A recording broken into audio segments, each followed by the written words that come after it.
Regresamos con más. Esto es Despierta con CDN, dando espacio a lo que hacemos todos los miércoles, entrevista especial de El Caribe y CDN Canal 37. Hoy con nosotros está el presidente del Consejo Nacional de la Empresa Privada, CONEP, el señor Pedro Brache. Muchísimas gracias por estar acá. Buenos días. No, buenos días y muchísimas gracias a todos ustedes por permitirme estar en este espacio y para mí es un placer. Don Pedro, buenos días. Yo quisiera comenzar con una pregunta general que abarque distintos tópicos del tema salarial. Ha llamado la atención lo rápido que se dio ese acuerdo en la primera reunión del Comité de Salario, lo rápido de la resolución, las dudas que surgen en algunos sectores de si realmente va a beneficiar a un amplio abanico de los empleados privados y por qué los empresarios remolones por tradición lo han aceptado así como así, hasta lo han aplaudido.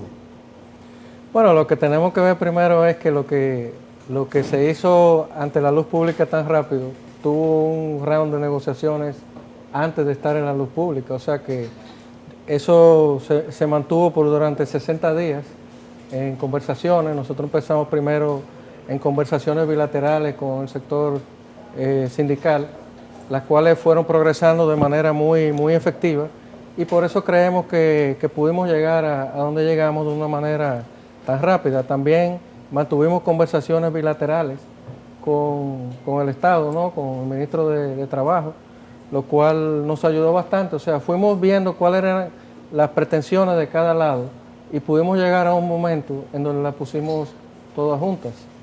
Yo creo que eso fue parte de ese acuerdo. Obviamente en todo esto hay un camino, obviamente en todo esto hay gente que está de acuerdo y no está de acuerdo, y el trabajo de nosotros, tanto del sector empresarial como del sector sindical y del Estado, era poner de acuerdo a esa gente que no estaba durante esos 60 días, y ese proceso nos permitió evitarle al país tal vez unos meses de agobio y de un atrás para adelante con todo esto, que es muy importante.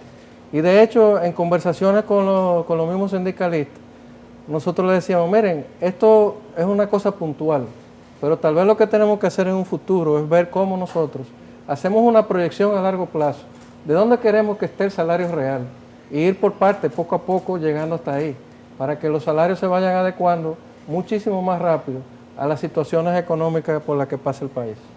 Es decir, sacar... perdón, sí, lo de la reclasificación. Eso tenía años bamboleando y ahora, ¿cuál fue el encanto ahora? Sí, lo que pasa es que la reclasificación cambió. Antes la reclasificación se hacía por los activos que tenía una empresa y por la cantidad de empleados. Entonces, los activos, por ejemplo, eran 2 millones, porque todas las empresas, casi todas las empresas pasaban de 2 millones de activos. Hasta una empresa pequeña, con los equipos que tienen, el solar, la edificación, pues, y eso cambió ahora. ¿Cómo se hizo ahora? Bueno, ahora pasó a la cantidad por ventas y al número de empleados. Entonces lo que se hace y la decisión que se tomó es que la que beneficie más al trabajador es la que se va a usar. Pero si usted toma en cuenta la reclasificación, las empresas grandes y las medianas son el 76% de la masa laboral de todo el país. Y ahí fue donde más hubo aumento. O sea que las otras empresas, las micro y medianas, aunque son más en cantidad de empresas, emplean menos personas. Pero ha generado muchas críticas, don Pedro, ese tema de la reclasificación. Habrá empresas quizás que no puedan asumir. Ustedes evaluaron esto en el Comité Nacional de Salario, porque recordemos que venimos de una crisis post-pandemia que ha afectado mucho a muchísimos sectores. Bueno, o sea, nosotros cuando hicimos las negociaciones participaron casi todos los sectores que estaban llamados a participar. Por ejemplo, ahí estuvo el presidente de la organización y de los gremios de las MIPYMES y pymes, y él estuvo ahí, estuvo de acuerdo. De hecho, ellos estaban pidiendo desde hace más de 8 años esta reclasificación, y tomará un tiempo a que la economía se adecue, pero nosotros pensamos que este aumento se va a transmitir en ahorro, en inversión y en consumo, que son las 3 cosas que una economía necesita para seguir adelante. Ya superado el tema del salario, del aumento del salario mínimo, ¿Qué otro aspecto hay pendiente por hacer para que la economía pueda fluir un poco o ir hacia las proyecciones que se han hecho de crecimiento? Bueno, de hecho, el presidente llamó a un pacto social y en ese pacto incluye, además del tema de salario, incluía el tema del código laboral e incluye el tema de la ley de seguridad social, que son cosas que tendremos que abordar, son de las grandes transformaciones que aún se necesitan. El pacto que tenemos, el código laboral, data del año 1992, o sea que tiene una cantidad de años ya apreciable y no toma en cuenta muchas de las cosas que esta pandemia ha acelerado, como son el trabajo a distancia y por vía digital, como son los horarios flexibles y muchas otras cosas, y muchos otros aspectos que yo creo que son necesarios adecuar a los tiempos. Entonces, esas transformaciones conjuntamente con el pacto eléctrico, que viene desarrollándose y caminando de manera satisfactoria y generando las transformaciones que el país necesita, porque no podemos olvidar que el sector eléctrico es el causante del 50% de la deuda del país hoy en día, por sus déficits. Entonces, dejar de atacar eso, dejar de atacar lo que tiene que ver con todos los aspectos sociales y también, cómo no, con la educación.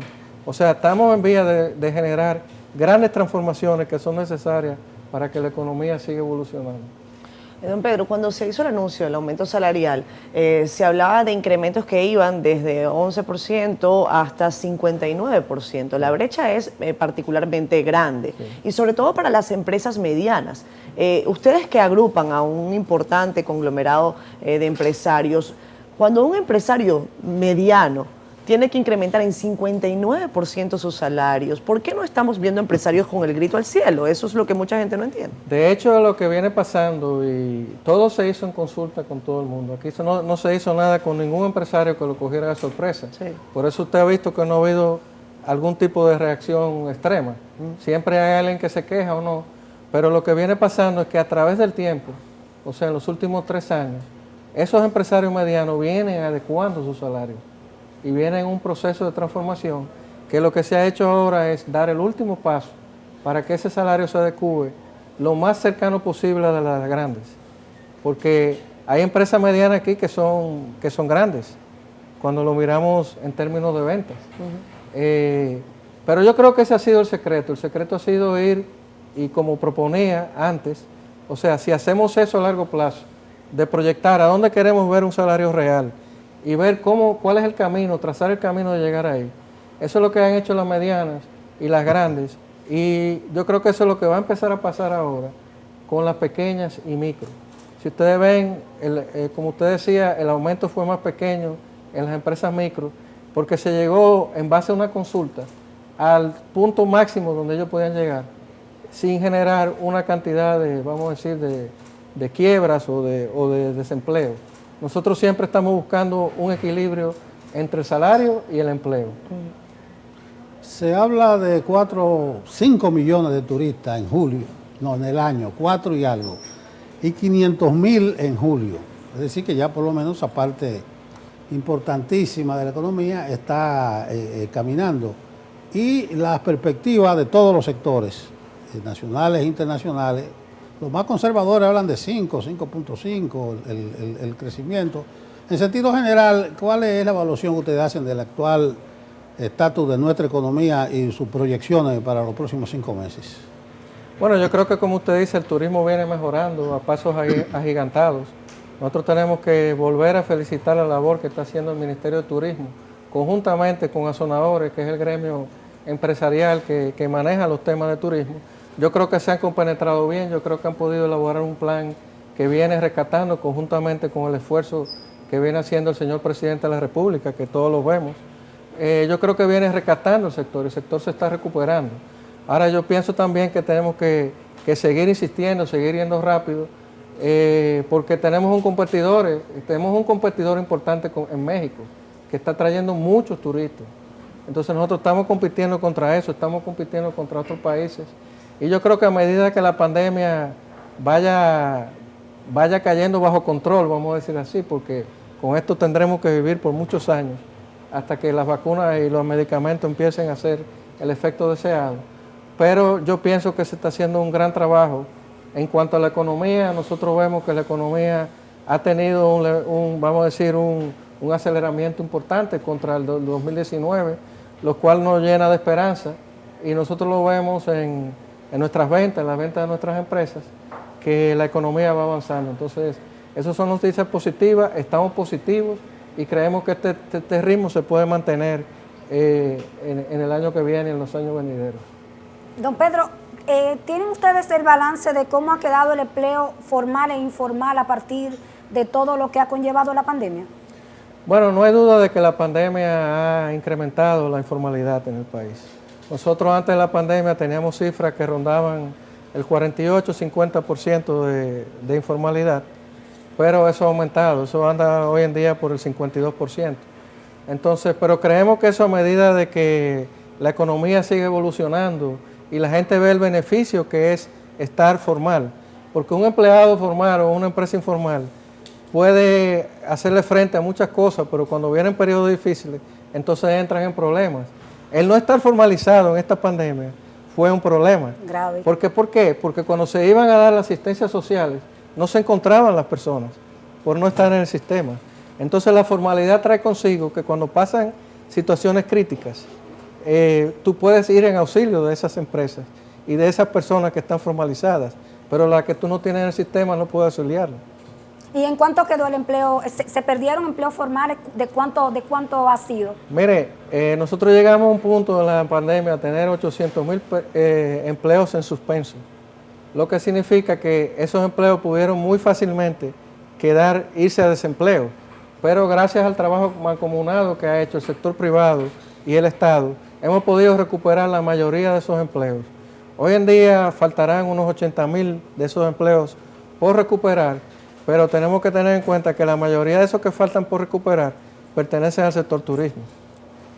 Don Pedro, cuando usted señalaba en la primera pregunta que le hice sobre el panorama de reformas estructurales pendientes y que son necesarias, usted dejó una de las que están incluso en la Estrategia Nacional de Desarrollo, que es la estrategia, el pacto fiscal, que ustedes los empresarios siempre han estado con una posición muy consistente sobre que sea algo estructural.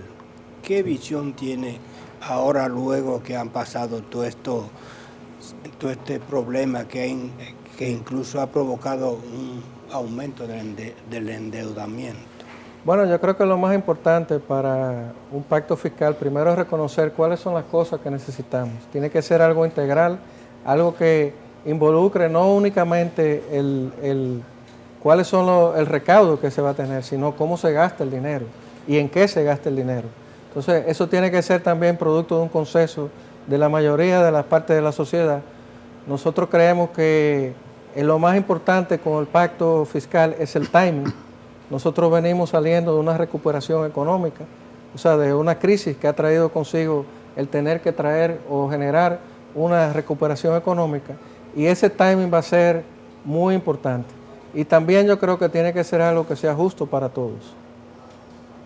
Don Pedro, tenemos que irnos a la pausa comercial. Le pido que tratemos de ser breve en cuanto a la respuesta de esta pregunta. El tema del toque de queda sigue generando múltiples opiniones en la ciudadanía y en una parte importante del empresariado. Algunos incluso apuntan a que ya no es necesario, que con el tema vacunación, ¿para qué mantenemos estas estrictas medidas? ¿Cuál es la posición del CONEP en cuanto a eso, incluso viendo referencias de otros países que también han avanzado en el proceso de vacunación?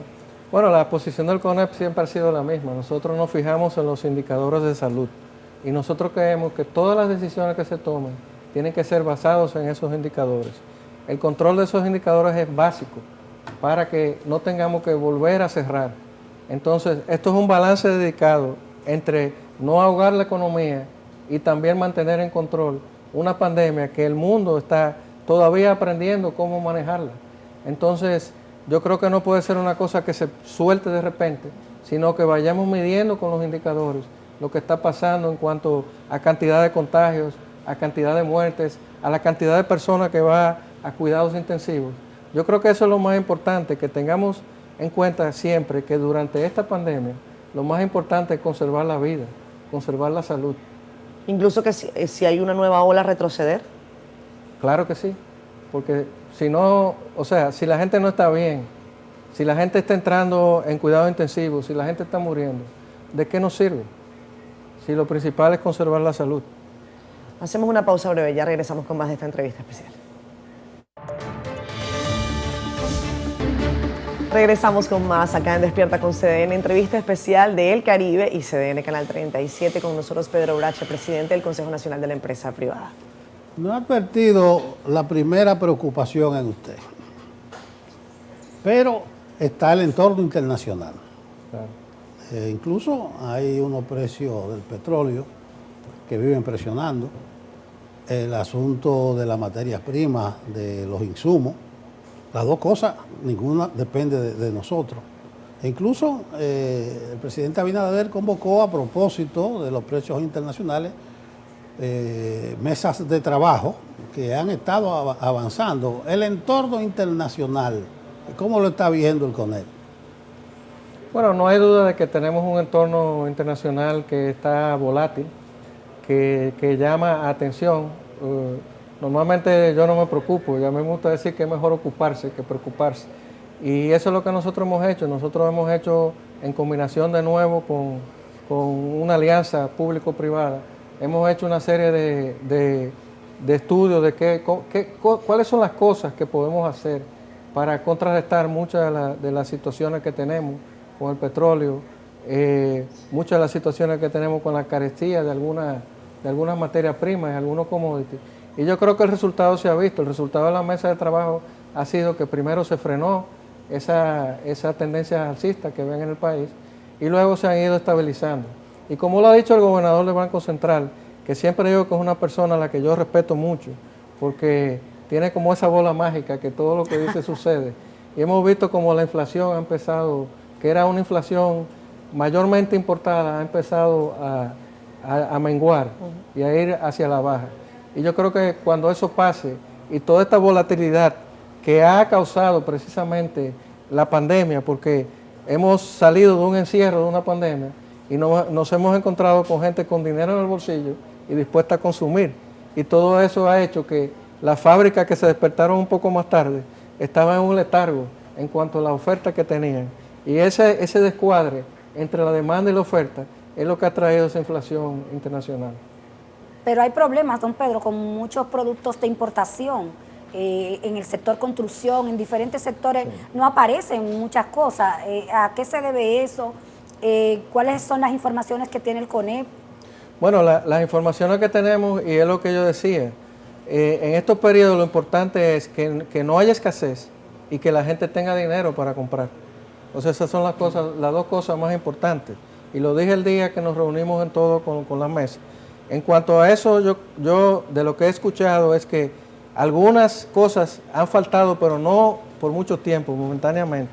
Pero eso es debido a la logística de los barcos, que eso sí ha afectado mucho a cómo nosotros, y por eso yo digo, nos enfocamos todo el tiempo en las mesas, en que no faltara nada, y nos enfocamos en que la gente tuviera dinero para comprar las cosas. Entonces, hay muchos materiales de construcción que han empezado a bajar ya y a estabilizarse. Por ejemplo, la madera empezó a bajar, que era uno de los que más había subido y que estaba bien escaso. De hecho, Estados Unidos, en una medida desesperada, bajó los impuestos de importación de madera desde Canadá hacia Estados Unidos para poder paliar la falta y la carestía de madera allá. O sea que es una cosa internacional a la cual el país yo creo que le ha hecho frente de una manera bastante exitosa. Don Pedro, fuera ya, usted descartó ahorita el tema de preocupación cuando dijo que es mejor estar ocupado. O sea, si no hay ruido que le cause algún constreñimiento al sector privado, ¿qué espera que se haga que pueda mantener el ritmo de crecimiento, algunas obras de infraestructura que debían hacerse y que no se están prácticamente haciendo, porque el gasto de capital es muy mínimo en lo que se está ejecutando el presupuesto? Mire, yo creo que usted ha tocado un punto importante y eso es un punto que sí tenemos que mirar detenidamente. Yo creo que el Estado ha hecho un esfuerzo enorme en contratar muchas obras en diferentes sitios y son obras que son muy importantes y la mayoría de ellas algunas microobras. Y eso está bien porque eso ayuda a la economía rural a que haya un derrame, ¿no?, de dinero en esas economías. Pero yo creo que está llegando el momento, si la ley de compra y contrataciones no lo permite, porque yo creo que es una ley que hay que modificar muy rápidamente y entender que lo principal es fiscalizar, no tener una ley que impida hacer las cosas, sino fiscalizar, que las cosas se fiscalicen. Y yo creo que es el momento de empezar a pensar en esas grandes obras de infraestructura y grandes obras que son necesarias en términos de más producción de agua potable, más producción de caminos, carreteras que son importantes para el desarrollo del país.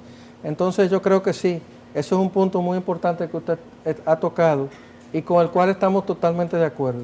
Y no significa que el Estado no está pensando en eso, lo que significa es que las leyes de compra y contrataciones y de licitaciones hoy en día son tan tediosas que para tú contratar cualquier cosa te pasas año y medio. Entonces eso es algo que aquí hay que cambiarlo, eso no puede ser. Son una traba. Es una traba importante para el desarrollo de un sector que va muy bien, que es el sector de la construcción, pero que imagínense pudiese ir mejor todavía. Entonces yo creo que eso es algo que puede ayudar a alar el país, porque el sector construcción tiene una cantidad de vagones importantes que ala con él. A propósito de las compras y contrataciones, hay un proyecto que cursa en el Congreso. No sé si ustedes ya tienen una valoración del mismo. Hay sectores que se quejan de que están aumentando las trabas. Sí, a nosotros nos han pedido nuestra opinión y estamos generando la misma en base a un consenso, como siempre hacemos, de todos los gremios. Pero yo creo que hay cosas que se le pueden mejorar. Hay cosas mejorables en ese proyecto y esa es la intención de nuestra participación, mandar las cosas que nosotros creemos que pueda ser más ágil. Si ustedes calculan en nuestras empresas, nosotros todos tenemos departamentos de compra y tenemos que estar encima de eso. Pero son rápidos porque lo que hacemos es fiscalizar esos departamentos y fiscalizarlo todo el tiempo. Y cuando hay o se descubre algo, se toman decisiones al respecto. Hablando de trabas y de proyectos, don Pedro, al parecer el gobierno del presidente Abinader ha puesto sus esperanzas en gran medida en las alianzas públicos-privadas. En la medida en que eso se ha ido desarrollando, ¿cuál es la percepción que ustedes tienen una vez que todavía no se han visto pues grandes avances, sí algunos acuerdos, pero todavía no hay resultados? ¿Para cuándo tienen ustedes alguna idea de que eso se puede ver ya de manera concreta? Bueno, nosotros también tenemos esperanza en los proyectos público-privados porque son una manera, con un marco legal bien regulado y bien hecho, de hacer alianzas para obras grandes con un sector público ya bajo un marco de una ley que protege tanto al sector público como al sector privado. Nosotros creemos que ese tipo de cosas toman tiempo, son obras grandes. Si vemos lo de Pedernales, si vemos la autopista que conectaría con Puerto Plata, o sea, son cosas que hay que estructurarlas muy bien, entregar proyectos que se tardan. Nosotros tenemos mucha esperanza en eso, pero yo creo que eso tiene que moverse un poco más rápido. Y yo creo que el sector privado puede aportar y puede ayudar. Tenemos un director de alianzas público-privadas que es sumamente eficiente, sumamente enérgico y que quiere hacer las cosas bien. Yo creo que juntos podemos acelerar un poco más este proceso. Don Pedro, parece que es un signo de los tiempos, pero el empresariado nacional se involucra con frecuencia en los movimientos de defensa de las libertades públicas y políticas en la República Dominicana, más propiamente dicho, de la institucionalidad. Ahora lo que está de moda es el discurso anticorrupción, a veces con más tinte político que otra cosa, pero la corrupción es un fenómeno social de profundas raíces. ¿Usted cree que eso, primero, su opinión sobre la actual jornada de lucha contra la corrupción y contra la impunidad? Y segundo, ese rol nuevo, podríamos decir, en el empresariado nacional, de luchar con distintos sectores de la sociedad por la institucionalidad del país. Bueno, el rol de luchar por la institucionalidad no es nuevo. De hecho, ese es uno de los enunciados principales del CONEF. Está en el ADN de nuestra organización y siempre hemos estado involucrados de una manera, vamos a decir, más sutil, o sea, no al ojo público. Nosotros ya hemos decidido no dejar de estar fuera del ojo público con estos temas que creemos que son importantes, Pero le interrumpo. Yo soy de los tiempos de don Payo Ginebra. Aquel Consejo Nacional de los Hombres de Empresa es distinto totalmente. Aquello era más ligado a la defensa férrea, acérrima del sector. No, nosotros hacemos las dos cosas, porque se pueden hacer las dos cosas. Y yo creo que eso es uno de los cambios que hemos traído generacionales, que primero ya no se llama Consejo Nacional de Hombres de Empresa, porque no son hombres solo los que están ahí. Entonces ese cambio ha sido, yo creo que muy beneficioso. Y es, o sea, importante que el CONEP hoy en día se involucre en todas estas cosas que tienen que ver con la institucionalidad, con el, vamos a decir, contra la impunidad, o sea, eliminar la impunidad, que es más importante, porque es lo que yo decía, o sea, tú puedes comprar, pero lo importante es fiscalizar lo que se está haciendo y que tenga consecuencias, porque si no hay consecuencias, entonces nadie tiene el incentivo de dejar hacer las cosas que están mal hechas. Yo creo que en ese sentido el CONEP siempre ha tenido una firme posición, y es una posición que mantendremos siempre, con lo que tiene que ver con la institucionalidad y con la lucha en contra de la impunidad. Don Pedro, ¿preocupa al empresariado lo que está pasando en Haití? Y otra pregunta también, ¿qué es diferente del gobierno pasado a este gobierno? Porque vemos que las cosas como que fluyen muy rápido con el empresariado, con este gobierno, contrario a lo que pasaba antes. Bueno, mire, primero vamos por parte, vamos a hablarle del tema Haití. El tema Haití es un tema que siempre ha estado ahí. Nosotros, de hecho, hemos siempre estado en contacto con el Departamento de Estado de Estados Unidos, con diferentes otros países, hablando y viendo, buscando soluciones, no tan solo con el sector privado de aquí, sino con el sector privado de Haití, tratando de buscar soluciones a una situación que es bastante compleja. Yo creo que la comunidad internacional tiene que prestarle mucha atención a lo que está pasando, y creo que cuando Haití así lo requiera y lo pida, la comunidad internacional tiene que prestar su ayuda para que ese país pueda encontrar de nuevo la senda de la democracia y la senda de la estabilidad. Y eso yo creo que es lo que todos queremos, o sea, que Haití sea un país próspero, un país que pueda ser un ejemplo dentro del Caribe y América Latina. No me acuerdo la otra parte de su pregunta. Yo le decía que cuál es la diferencia entre el gobierno pasado y este gobierno, porque uno ve como que las cosas fluyen más rápido con el sector empresarial. No, nosotros siempre hemos trabajado, o sea, yo siempre digo en forma de chance en el CONEP, mire, el CONEP no es un partido de oposición, el CONEP es un miembro que trabaja en pos de los mejores intereses del país. Entonces, porque eso va alineado al progreso, y el progreso es lo que estamos buscando en el CONEP, el progreso y desarrollo para todos. Con el otro gobierno teníamos una muy buena relación también, trabajamos en diferentes proyectos, los cuales se desarrollaron de manera muy exitosas, y yo pienso que estamos haciendo lo mismo con este gobierno. Este gobierno ha demostrado una apertura muy importante al sector empresarial, nos escucha, no siempre hace lo que nosotros le pedimos, porque el gobierno tiene un criterio muy firme, muy importante, y un plan de gobierno muy firme de lo que quiere hacer. Y cuando yo creo que coincidimos en una cosa, nosotros queremos que el país eche adelante, salga adelante, y así lo estamos haciendo. Yo creo que ha sido una alianza muy beneficiosa para el país, no ahora, sino siempre. El CONEP siempre ha estado dispuesto a contribuir con todos los gobiernos para que el país salga adelante. Usted, como representante de la cúpula empresarial, ¿entiende que el manejo a la economía que se le ha dado es el correcto, o pudiera tener algunos ajustes en la materia monetaria, en materia fiscal? Bueno, si vemos lo que se ha hecho en el Banco Central, yo creo que el gobernador del Banco Central es un referente internacional.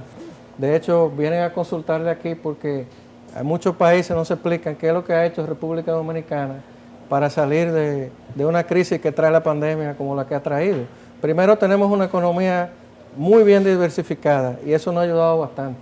Y segundo, las autoridades monetarias con el Banco Central ha tomado todas las medidas que había que tomar para que la economía no cayera en un momento del cual no se iba a poder recuperar. Entonces nosotros también queremos felicitar a las autoridades. Yo creo que han hecho razonablemente todo lo que se podía hacer en medio de una pandemia, y todavía seguimos aprendiendo. porque eso es parte de esta vida post-pandemia. Hay otra ley que está en proceso de reforma, señor Brache, y es la ley de seguridad social, de reforma a la seguridad social.